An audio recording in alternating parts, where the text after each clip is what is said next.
Talking about John Gibbons with Andy Heaton the day after Liverpool drew a game. It's been a while since we've drew. Early November, last draw in the league against Arsenal. We haven't dropped a single point at home since early October against Man City, but we did drop 2 last night. How are you feeling about it? How philosophical are you, Andy? I'm alright with +1 on the last round of fixtures, so I'm fine with it. I think I've said this before, I'm not trying to be overly positive because of the result, which is frustrating.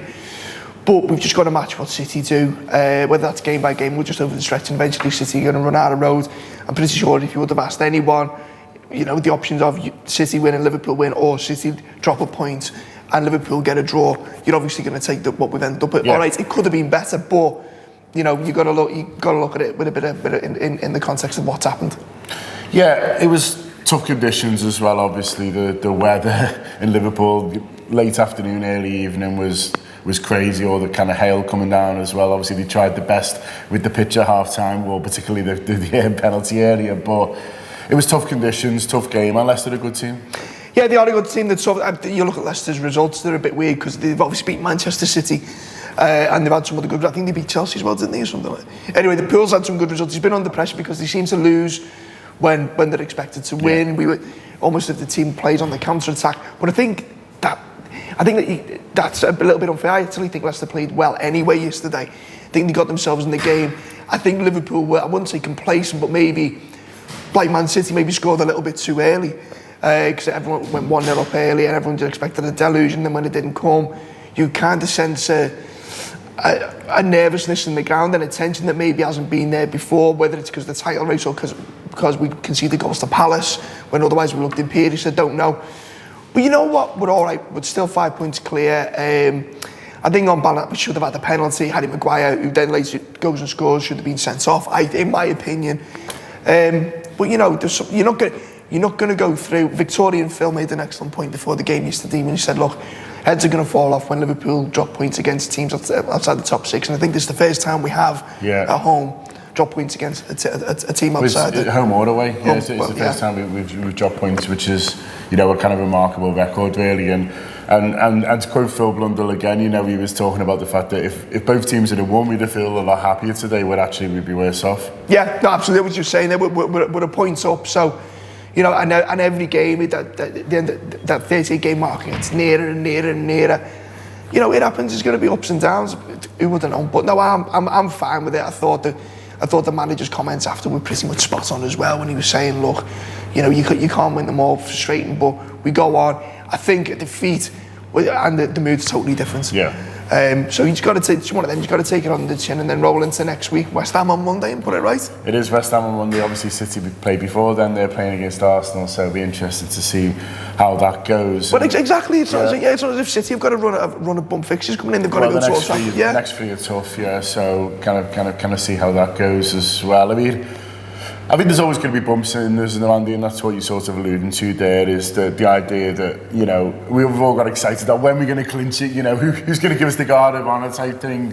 The reality is, with any campaign, there's going to be kind of a few bumps in the road. This is one, and what this Liverpool team's shown to me is how well they react. And, you know, I mentioned a couple of draws there. We went on winning runs straight after them, and that's what they need to do now. Yeah, just pick themselves up, get a bit of mental toughness, and hopefully, come West Ham, we get some good positive injury news about the right back situation as well. Yeah, I saw Jordan Henderson as a right back's a long term plan. Well, that was funny before the game yesterday, because everyone was like, it's Wijnaldum as a Henderson. No one really knew. It was one of these mad. Yeah, Gibbons got a thing of throwing a mad one in every now and again. And I think, look, not to be overly critical, I think the manager got that one wrong, but hindsight's great, isn't it? But no, long term, Jordan, not for you, lads, I don't think. So, obviously around all the game we're covering it as best as we can. We're sharing the experience with people kind of around the world, and we do post-match reaction shows on our subscription service, which is Tour Player, which is £5 a month on audio, and also we've got a YouTube channel. We just want to show you a little clip of what the guys got up to after the game on the YouTube, on the video. So this is Gareth Roberts and the boys. Take it away.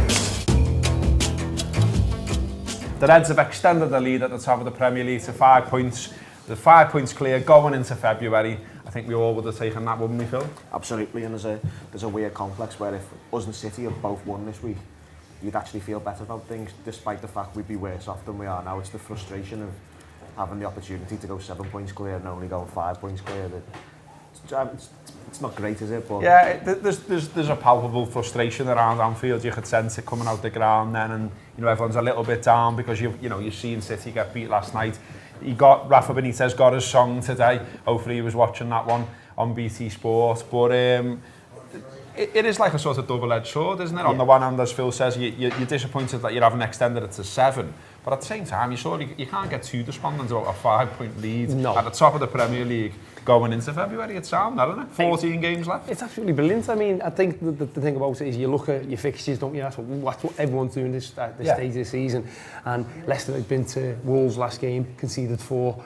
So the way we're playing and the way we played against any team outside the top 6, as you say, Phil, we hadn't dropped a point against them. So our expectation is we go and win. But other teams aren't going to come and roll over, and Leicester didn't do that. So yeah, the frustration comes from the fact that we're expecting to win, but we want to go there and we think we can go 7 clear here tonight and put a performance in. But it didn't happen. But we should still be definitely positive because we're 5 points clear. So that is the post-match pint. We do that after every game at Hotel Tier. So subscribe to our YouTube channel, obviously completely free at the moment, all that access and all that kind of footage that you get in there. So make sure you subscribe to our YouTube channel. Tier's a good laugh as well, isn't it? Just to throw in. Yeah, no, it was good after the game yesterday. Everyone kind of in good spirits and stuff like that. So yeah, make sure you subscribe to the YouTube channel and you're getting everything from us around the games. And obviously these fantastic Talking Reds episodes as well. You don't always get me and Andy, but the other ones are alright. Well, the dream team. Don't want to spoil people every day, do you? You can have too much of a good thing. There you go. Transfer deadline day as well, crept up because Liverpool aren't doing anything. Yeah, it feels like the gap between Christmas and New Year's, don't it? But kind of nothing's going on. Like every Crouchy's back in the Premier League. That's quite fun. I saw that might happen. Has that happened? Yeah, he's gone to Burnley. Can we get him back on? I mean, I don't know. How you looking at me for? I haven't got his number. I'll speak to the public. We'll get him in. 38, Peter Crouch back in the Premier League. Maybe he'll score against Man City. 38 years. Hodgie's done the business. Rafa's done the business. Maybe Crouchy's the next one. You look at the teams where City have dropped points against. They've come out of the blue. So they dropped points with Palace, wasn't it? Mm-hmm. As you said. And then Leicester and then Newcastle. So yeah, Crouchy with the last minute one. We were joking actually. I know we're going to go to transfer deadline day, but Newcastle away for Liverpool, second last game of the season. Imagine we need a point for the title and Newcastle need a point to stay up. Just the most boring game ever. No, but you could say that, or we could come up with the thing where it could be the best game ever, where Newcastle racing to a 9-0 lead and then miraculously Liverpool then score 9 second half. I don't think they'll give us 9 goals if they're 9-0 up. They could be a good setup for the kids and entertain.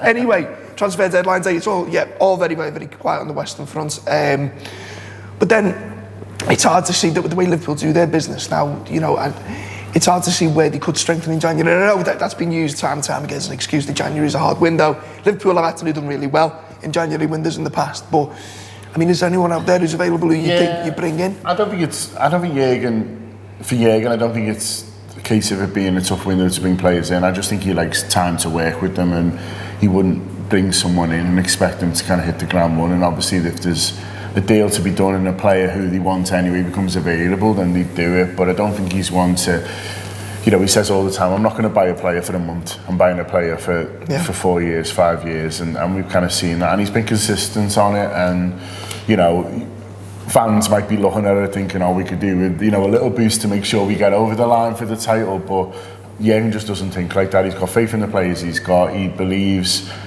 in the footballers in the squad, but also if he is going to buy someone, he'd rather do it in the summer when he's got time to work with them on the training ground, time to drill them in pre-season and run them into the ground and make sure that they understand exactly what it takes to play for this Liverpool team. And the idea of bringing someone in and throwing them in against West Ham is just kind of completely alien to how he works. And also I think as well, I think you've got to realise now that the game's changed. It's not like back when Harry Redknapp was doing deadline day through his car window making phone calls just because he went for a coffee and decided, I'll go and buy him.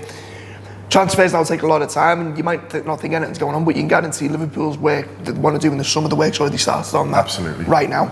So who knows?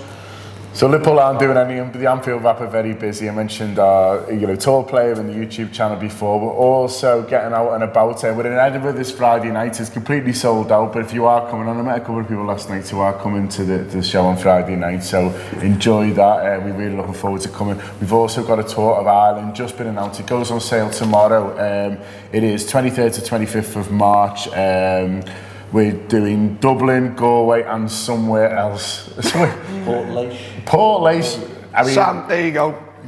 Text in if you've been and you know what it's like, because we've got absolutely no idea. But yeah, some guys in Ireland have hooked us up and we're really appreciative. So yeah, 23rd to 25th of March, 3 nights. I mean, I'm bad enough after one, so God knows what we'll stay with. Are we getting our fill of Ireland before the backstop? Is that what it's about? Yeah, it's while they let us in. Yeah. While they let us in. While there's no hard border, we're going over to Ireland and getting stuck in. So yeah, tickets on sale tomorrow. Keep an eye out for that, and thanks for everyone who's helped us pull these shows together. It is really appreciated. And also on Tour Play today, which is our subscription audio service, you've got the review, so an in-depth look with Sean Rogers and the lads, just looking a bit more tactically over what went right and wrong yesterday. So it should be a really interesting listening, loads to get the teeth into on yesterday. And the Friday show as well, which is looking forward to the weekend's action across the Premier League. So, second Friday show of the week. I know, yeah, you did well, I thought, mate. Did you enjoy it? Stressful, you know. Neil does it every week. I know, exactly. Well, of course he does. But like, he does it every week, so it's second nature. I was like, oh my. Yeah, no, I enjoyed it. I think it went okay. I've done one, and it's a lot of work. Like, and as I say, Neil does it every week on top of everything he does. But he likes to flog himself, so fair play. So yeah, subscribe to the YouTube, subscribe to Tour Player. Get tickets for Ireland, even if you're in America, just buy them. And yeah, up to Reds. Happy days.